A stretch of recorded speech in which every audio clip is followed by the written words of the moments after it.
Varicose veins కి సరైన చికిత్స కోసం సంప్రదించండి ఎవిస్ హాస్పిటల్. నమస్కారం. విష్ణు పురాణం 26వ భాగంలోకి వచ్చాం. ఉషాపరిణయ గాథని ముందు భాగంలో తెలుసుకున్నామండి. అయితే ఇప్పుడు పౌండ్రక వాసుదేవుడి కథ చెప్పుకుందాం. కాశీపురాధీశుడి పేరు పౌండ్రక వాసుదేవుడు. ఈ వాసుదేవుడు పేరు ఎప్పుడైతే తనకు పెట్టబడిందో తను కృష్ణుడితో సమానమని అతను భావించేవాడు. తనకి సాటి ఏ రాజు లేడనే లాంటి ఒక గర్వం ఉండేదట అతనికి. తన పేరు తగినట్టు వాసుదేవ నామధేయానికి పైగా ఏమిటంటే పరవాసుదేవ తత్వం ఒకటి ఉంది, భగవతత్వం. విష్ణుమూర్తిని వాసుదేవుడు అంటే కృష్ణుడనే చెప్పుకోవడానికి వీల్లేదు. దాని పేరే అది. అంటే ప్రపంచంలో ఉన్న ప్రతి ప్రాణిని రక్షించగలిగిన వాడు వాసుదేవుడు అంటే. ఆ వాసుదేవుడి నామధేయం ఉండటం వల్ల ఎట్లా పరవాసుదేవ తత్వంలో శంఖచక్ర గదాధరుడుగా ఆయన గదాధారిగా ఉంటాడో అలాగా తను కూడా శంఖచక్రాలు కల్పించుకుని పరిపాలన చేస్తూ ఉండేవాడట. అతని లక్షణాలు చూసి చుట్టుపక్కల రాజులంతా హేళనగా మాట్లాడుకునేవాళ్ళు. కానీ వీడికి ఏమనిపించింది, వీడేం కృష్ణుడురా అలా మాట్లాడేవాళ్ళు. ఇప్పుడేమిటి కృష్ణుడు ఎక్కువ నేను తక్కువ? కృష్ణుడు కూడా నాలాగానే మానవ గర్భంలో జన్మించాడు కదా, అందుకని కృష్ణుడి మీద ఒక పగ కలిగింది. ఇప్పుడు ఇదండి, దీనికి ఒక ప్రత్యేకమైన విషయం చెప్పుకోవాలి మనం. కలి సమీపానికి వచ్చేసేసరికల్లా కలిపురుష లక్షణం ఏంటంటే భగవంతుని మీద పగే కలిపురుష లక్షణం. సర్వసమృద్ధి కలిగినటువంటి ప్రపంచాన్ని ఎవరు నిర్మించారో అతనిని ధిక్కరించటమే కలి యొక్క లక్షణం. ఈ కలికి ముందు భాగాల్లో ఉన్న వ్యక్తుల్లో కూడా ఇలాంటి లక్షణాలు కొన్ని కనపడ్డాయి. అయితే ఎక్కువ మంది లేరు. అలాంటి వాళ్ళు ప్రత్యేకంగా పేర్లతోటి చెప్పదగిన వాళ్ళు మాత్రమే ఉన్నారనమాట. వాళ్ళలో శ్రీకృష్ణుడికి సంబంధించిన వాళ్ళు, భగవంతునితో కలిసి జన్మించిన వాళ్ళు, ఆ కాలంలో జన్మించిన వాళ్ళు, సమకాలీనులు కూడా కొంతమంది ఉన్నారు. కృష్ణుడిని ధిక్కరించిన వాళ్ళు, ప్రశ్నించిన వాళ్ళు ఉన్నారు కదా. మన మహాభారతంలో, భాగవతంలో ఆ కథలు చెప్పుకుంటాం. ఇప్పుడు ఇంతకుముందు కూడా మనం చూసాం కొన్ని కథలు. ఈ పౌండ్రక వాసుదేవుడికి కృష్ణుడి మీదే పగ. అయితే అన్ని విధాలా తమకి వసుడై ఉండాలని చెప్పవలసిన మాటలు చెప్పి ఒక దూతని కృష్ణుడి దగ్గరికి పంపించాడు. ఏంటి, నువ్వు నీ గొప్ప ఏం లేదు, నువ్వు ఇంకా శంఖాన్ని చక్రాన్ని పిలిస్తే వస్తాయి, చక్రాన్ని పిలవాలి నువ్వు, నా దగ్గర అవి రెడీగా ఉన్నాయి అని ఇలాంటి కొన్ని మాటలు చెప్పి నువ్వు నాకు వసుడుగా ఉండు అని ఉత్తరం రాయించి పంపించాడు. ఆ దూత వచ్చి, ఇది చూడండి, నందనందన శంఖచక్రాలు, గదా, ఖడ్గాలు, కౌస్తుభము, పీతాంబరము కలిగి ఉన్న వాసుదేవుడిని నేను అవన్నీ కలిగే ఉంటాను. నేను నా పేరుతో నువ్వు ఉండడానికి వీల్లేదు కాబట్టి వాటిని విడిచి నన్ను అనుకరించే బుద్ధి కలిగి ప్రవర్తిస్తూ ఉండు. కాదంటావా, ఈశ్వరాదులు తోడుగా వచ్చిన దారుణ రణంలో నిన్ను తెగనేసి ఆ చిహ్నాలన్నీ ఎగిరిపోయేటట్టు చేస్తాను అని మా రాజు కాశీపతి పౌండ్రక వాసుదేవుడు అనే పేరు వాడు నీకు చెప్పవలసిందనగా వచ్చి చెప్పాను, ఏమంటావు అని ఒక దూతతోటి ఈ వాక్యాలు చెప్పించాడు.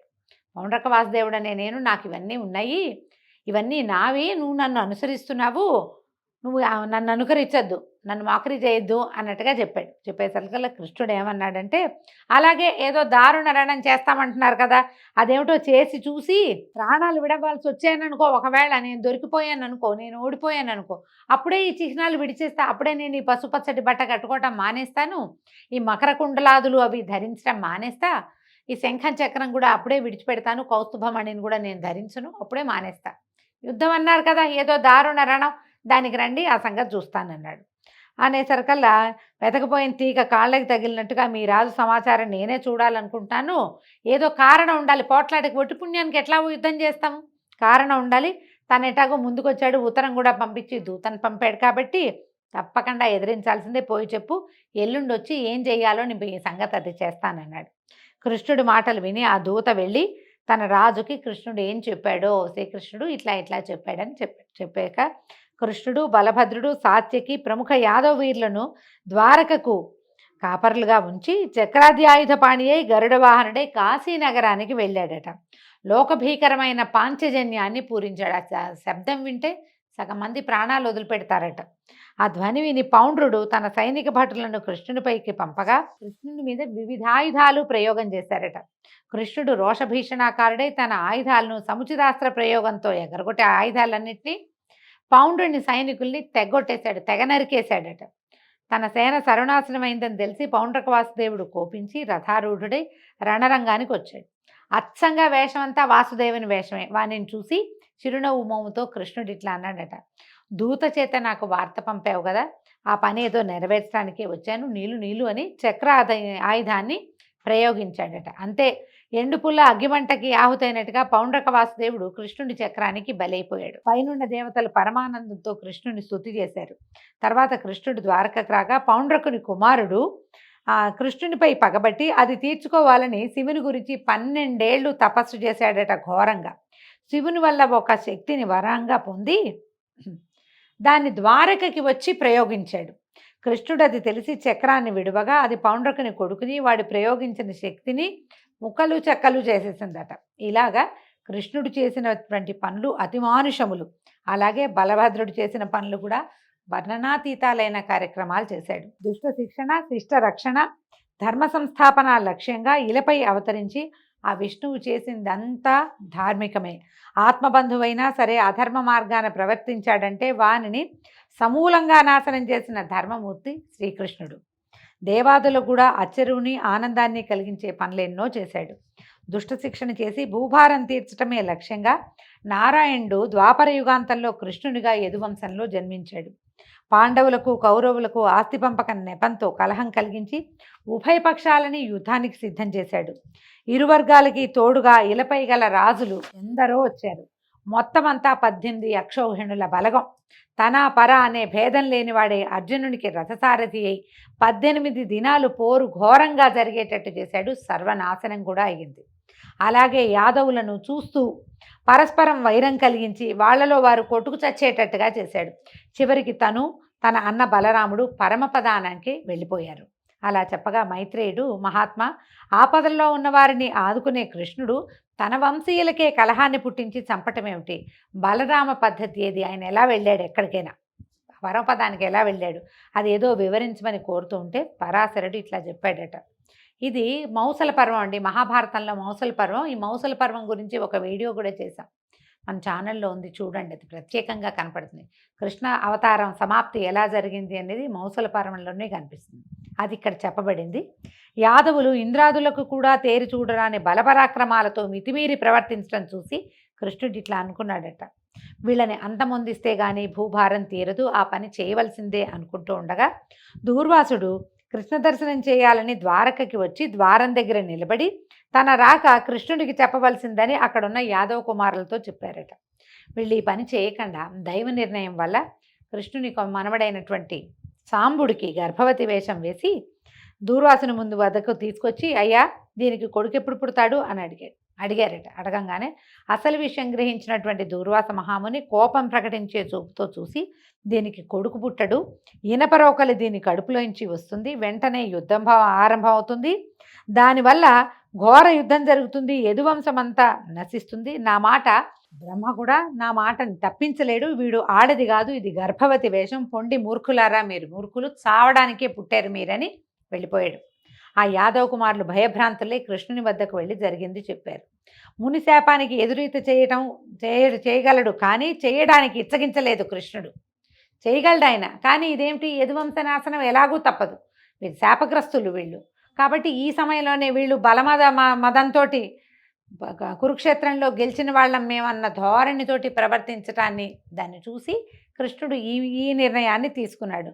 అందుకని ఏమన్నాడు, కొత్తగా వింటున్నట్టుగా ఆశ్చర్యపోయాడు, ఏమీ తెలియనట్టు ఉండిపోయాడు. తర్వాత పౌరులు బంధువులు వచ్చి పరి విధాలుగా ప్రార్థించిన మాట్లాడకుండా ఉండిపోయాడట.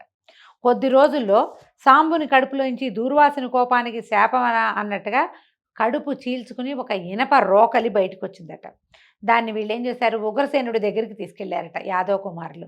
ఆయన మాత్రం ఏం చేశాడు, బాగా ఆలోచించి అందరిలాగా విచారించి కాసేపు అయ్యాక చెప్పాడు, దీన్ని సానబట్టండి, ఆ రజను ఏదైతే పొడుస్తుందో సముద్ర జలాల్లో కలిపేసేయండి, అప్పుడు ప్రమాదం ఉండదన్నారు.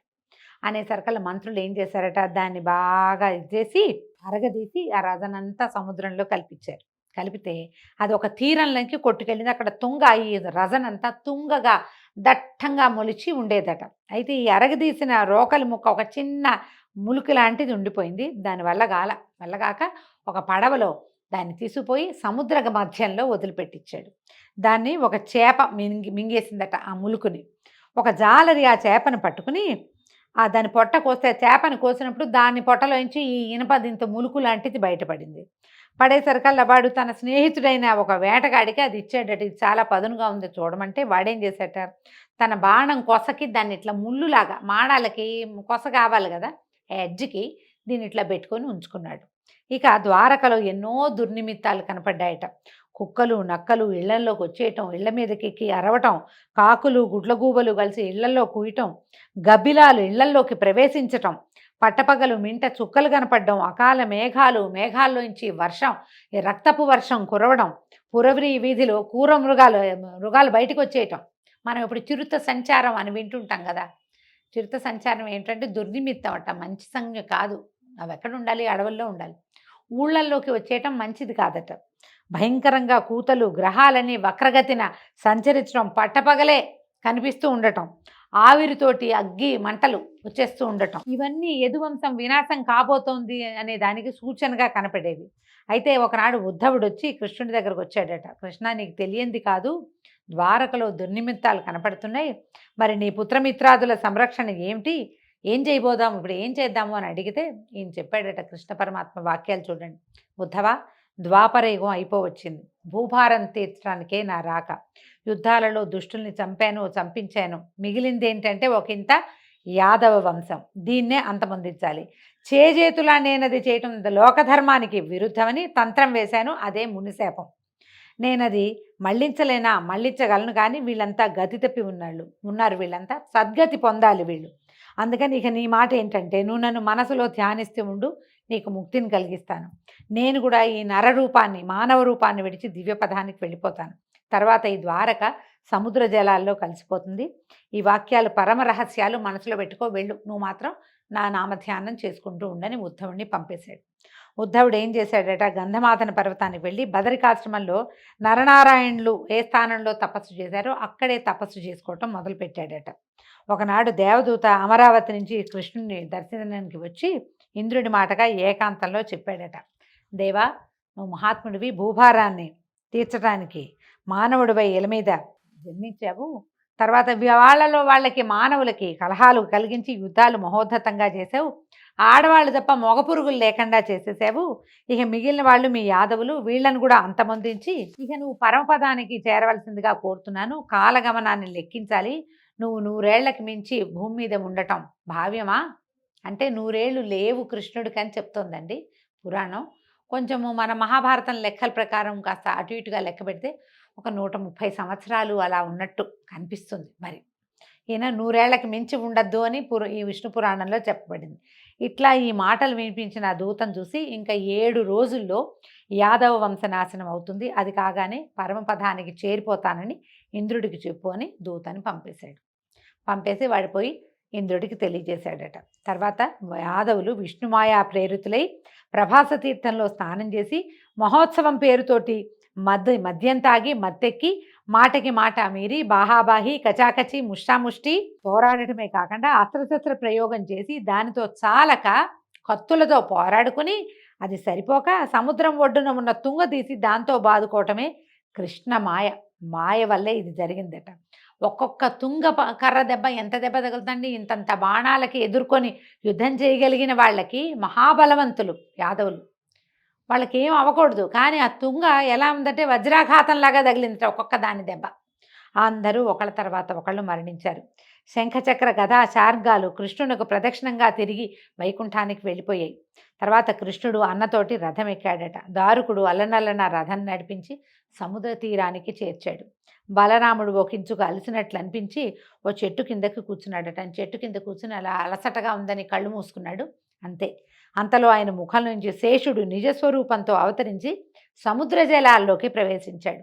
సముద్రుడు సముచిత రీతిని ఉపచారం చేశాడు. వాసుకి మొదలైన నాగపతులు వచ్చి స్వాగతం పలికారు. శేషుడు వారందరినీ ఆదరంతో చూసి వారితో కలిసి అమరలోకానికి వెళ్ళిపోయాడు. అప్పుడు కృష్ణుడు దారుకుణ్ణి చూసి, దారుక, నువ్వు ఇక ద్వారకకి వెళ్ళు, నేను మరి నగర ప్రవేశం చెయ్యను, పైలోకానికి నేను వెళ్ళిపోతాను. నువ్వు వెళ్ళి ఉగ్రసేనుడు ఇంకా ఉన్నవాళ్ళు అక్కడ ఎవరుంటే వాళ్ళు వినేలాగా చెప్పమన్నాడు. ఉగ్రసేనుడు వృద్ధుడే, వసుదేవుడు వృద్ధుడే అండి, వాళ్ళంతా పెద్దవాళ్ళు అయిపోయారు, యువకులంతా చనిపోయారు. ఇప్పుడు ఉగ్రసేనుడు, స్త్రీలు, ఇంకా బాలురు కొంతమంది మిగిలేరు, చిన్నపిల్లలు, వాళ్ళందరూ వినేలాగా యాదవులు కొట్టుకు చావటం, బలభద్రుడి నిష్క్రమణ, నా పరమపద ప్రాప్తి వివరించు, నువ్వు ద్వారకకి వెళ్ళి గనక ఈ విషయం అంతా చెప్తే అర్జునుడు వచ్చి మా స్త్రీలను తీసుకెళ్తాడు. అతను వెళ్ళగానే ద్వారక సముద్రంలో కలిసిపోతుంది. వజ్రధరునితో కలిసి యాదవులకు పరలోక క్రియలు నిర్వర్తించి అప్పుడు పరలోకానికి వెళ్తాడు. ఇక నీవు నాపై ఎంతో భక్తి కలిగిన వాడివి కాబట్టి నీకు పరమపదాన్ని ప్రసాదిస్తున్నాను అని చెప్పి దారుకుడు, ఈ దారుక పేరు మన మాయాబజార్ లాంటి సినిమాల్లో కనపడుతుంది. ఆయన యొక్క రథసారథి చివరి వార్త, కృష్ణుడు లేడన్న వార్తని కూడా అర్జునుడికి తెలియచేసింది ఈ దారుకుడే. చివరి వార్త కూడా అతనే చెప్పాడు. ఈయన పునః పదే పదే ప్రణామాలు చేసి దండాలు పెట్టి ద్వారకకి వెళ్ళిపోయాడు. ఈయన ఏం చేశాడట, దారుకుడిని పంపించి కృష్ణుడు ఒక చెట్టు కింద యోగాసన పద్ధతిలో కూర్చున్నాడు. అలా కూర్చున్నాడు. ఒక కాలు మడిచి పొడుగ్గా పడుకున్నాడు. ఓ కాలు మడిచి రెండో మోకాలు మీద వేసుకున్నాడట. ఇలా కొన్ని గాథల్లో చెప్పడుతండి. కాలు మీద కాలు వేసుకుని ఇట్లా పడుకున్నాడు అని, పాదాలు పొడుగ్గా చాపి ఓ పాదాన్ని రెండో పాదం నిలబడి ఉంటే కనుక వ్యత్యస్త పాదారవిందుడుగా చెప్తారు కృష్ణ పరమాత్మని.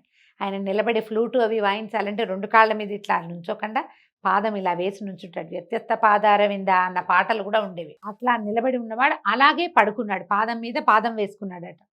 వేసుకుంటే ఇంతలో జడుడనే మ్లేచ్చుడు అక్కడికి వేటకు వచ్చి కృష్ణుని పద్ధతిని చూసి ఆ పాదం ఉన్న దాన్ని ఆ దూరం నుంచి చూసేసరికల్లా ఎర్రటి పాదము, అవి దూరానికి అతనికి ఒక లేడి పొలకువలాగా అనిపించింది అనమాట. ఈ పాదాల్లో ఉన్న రేఖలు అవి దూరానికి అది చెట్ల మధ్య నుంచి ఒక లేడి తాలూకు కన్నుగా అలా కనపడేసరికి మృగమని భావించి భ్రాంతిపడి మీదగా బాణాన్ని ప్రయోగించాడు. ఈయన పడుకునున్నాడు కదా, నిద్రలో మనకు కూడా కొంత వయసు వచ్చాక వేళ్ళు అవి కదులుతాయండి. ఈయనకి బొటన వేలు కాస్త కదులుతోందట. అది మృగం తాలూకు చెవి, ఆ పాదాల్లో కనపడుతున్నటువంటి రేఖలేమో మృగం తాలూకు కన్ను. మృగం అంటే జంతువు అని కాదండి, లేడిని మృగం అంట. అందుకని మృగనయని అంటారు, అంటే పెద్ద పెద్ద లేడి కళ్ళ వంటి కళ్ళు కలిగిన స్త్రీ అని.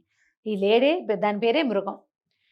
కింద రేఖలేమో నేత్రంలాగాను, ఆ బొటన వేలు కదులుతున్నదేమో దాని చెవి యొక్క కదలికగాను భ్రమపడి బాణాన్ని వేసేసాడు. వేసేసరికల్లా ఇంకేముంది, శంఖచక్ర శార్గ గదాధారుడు, శ్రీవత్సలాంఛనుడు, పీతాంబరుడు శ్రీకృష్ణుడు ఆయన కనపడేసరికల్లా భయంతో దుఃఖంతో భగవంతుడిని కొట్టానన్న ఆర్తితో వాడు కదిలిపోయి దుఃఖించాడు. దుఃఖించి ఏం చేశాడు, పాదాల దగ్గర పట్టుకున్నాడట. వంగి వంగి నమస్కరిస్తే వాడి భక్తికి ప్రసన్నుడై పరమపద నివాసాన్ని అనుగ్రహించాడట. వెంటనే దివ్యపురుషులు వచ్చి ఆ కిరాతుడిని తీసుకుపోయాడు. ఒకంతసేపటికి గరుత్మంతుడు రాగా శ్రీకృష్ణుడు యోగాసనాన్ని చాలించి గరుడ వాహనుడై సురల అభినందనలకు ఆనందిస్తూ స్వస్థలానికి వెళ్ళిపోయాడు. ఎప్పుడైతే ఈ దెబ్బ తగిలిందో, తగిలిన వెంటనే కృష్ణుడు వెళ్ళలేదు. పరిగెత్తుకొచ్చినటువంటి కిరాతుణ్ణి అనుగ్రహించిన తర్వాతే ఆయన పరమపదానికి వెళ్ళాడని విష్ణు పురాణంలో చెప్పబడుతుంది. దారుకుడు నగరంలోకి ప్రవేశించి వసుదేవునకు, ఉగ్రసేనునికి, పౌరులకి అందరికీ చెప్పాడు. యాదవుల మృతి, బలరాముని గమనము, శ్రీకృష్ణుని స్వస్థానగతి విని వారంతా ఎంతో చింతకి లోనై ఉండగా ఆ సమయంలో కృష్ణుడిని చూడాలనే కోరికతోటి అర్జునుడు వచ్చాడు. దారుకుడు ఈ మొదలు జరిగినవన్నీ చెప్పగా అతను మిగులు దుఃఖించి సేన వసుదేవులతో కలిసి బలభద్ర వాసుదేవుల కళేబరాలు చూసి మనసులో అనుకున్నాడట. సృష్టిస్థితిలయాలకు కర్త అయిన వాసుదేవుడు సముద్ర తీరాన ఏకాకిగా ఎవరూ తోడు లేకుండా ఒక కిరాతుని బాణాలకి గురై ప్రాణం విడిచాడా అకట అని ఎంతో విచారించాడట. తర్వాత శ్రీ రుక్మిణి సత్యభామాదులు యనమండ్రు కృష్ణునితో సహగమనం చేశారట. అలాగే రేవతి అగ్నికి తన తనువు నర్పించి బలభద్రుని అనుగమించింది. దేవకి వసుదేవులు, ఉగ్రసేనాది బంధువులు కూడా అలాగే వెళ్ళిపోయారు. అర్జునుడు వ్రజుడి చేత ఆ యాదవులకు పరలోక క్రియలు చేయించి ద్వారవతికి వచ్చాడు. అందరూ చూస్తూ ఉండగానే ఈ పారిజాతం రివ్వున ఎగరి గాలిలో కలిసిపోయి అమరావతికి వెళ్ళిపోయింది. ద్వాపరం ముగిసింది. కలిప్రవేశ లక్షణాలు కనపడడం మొదలుపెట్టాయి. ఇలా అయిన తర్వాత ఏం చేశారు, ద్వారకలో ఉన్న వాళ్ళందరినీ తీసుకెళ్ళి ఈయన ఒక రమ్యమైన ప్రదేశాన్ని, శుభ్రంగా ఉన్న ప్రదేశంలో ఉంచాడట. ఆ సమయంలో కృష్ణుని అంతఃపురం తప్ప మిగిలిందంతా సముద్ర జలాల్లో కలిసిపోయింది. అయితే వాసుదేవుడు భక్తవత్సలుడు కనుక అక్కడ ప్రత్యక్షంగా స్వరూపంలో ఉంటాడట. ద్వారకలో ఆయన నడిచాడు, తిరిగాడు, అక్కడే పడుకున్నాడు. అక్కడే ఎన్నో రకాలమైన ఎంతోమందికి ఆశ్రయం ఇచ్చాడు, రక్షణ ఇచ్చాడు, ఎంతమందినో కాపాడాడు, కరుణించాడు, కోరిన కోరికలు తీర్చాడు, ఎంతమందితో కలిసి ఆటలాడుతూ నవ్వుతూ ఎంతమందితోటో కలిసి ఉన్నాడు. కాబట్టి ప్రత్యక్ష స్వరూపంలో ద్వారకా నగరంలో ఉంటాడని చెప్తారు. అందుకని అది పుణ్యక్షేత్రమైంది. విష్ణువు యొక్క విహార స్థలం గనక పాపనాశనము సకల సుఖ సంస్థానము అయింది. సకల ధనధాన్య సమృద్ధితో కళకళలాడుతూ ఉంటుంది ఆ క్షేత్రం. దాన్ని దర్శించడానికి వెళ్ళిన మానవునకు మాధవుడు మోక్షప్రదాతగా ఉంటాడు. ఆ తర్వాత ఏం జరిగిందో చూద్దామండి. అంటే అర్జునుడు కృష్ణుడి యొక్క మిగిలిన భార్యలందరినీ తీసుకెళ్ళాడు. ఆ తీసుకెళ్తున్న సమయంలో ఏం జరిగింది, ఎలా ఈ విష్ణు పురాణం ఇంకా కొంచెం ముందుకెళ్తుందో రేపు ఉదయం తెలుసుకుందామండి. అంతవరకు సెలవు. నమస్కారం.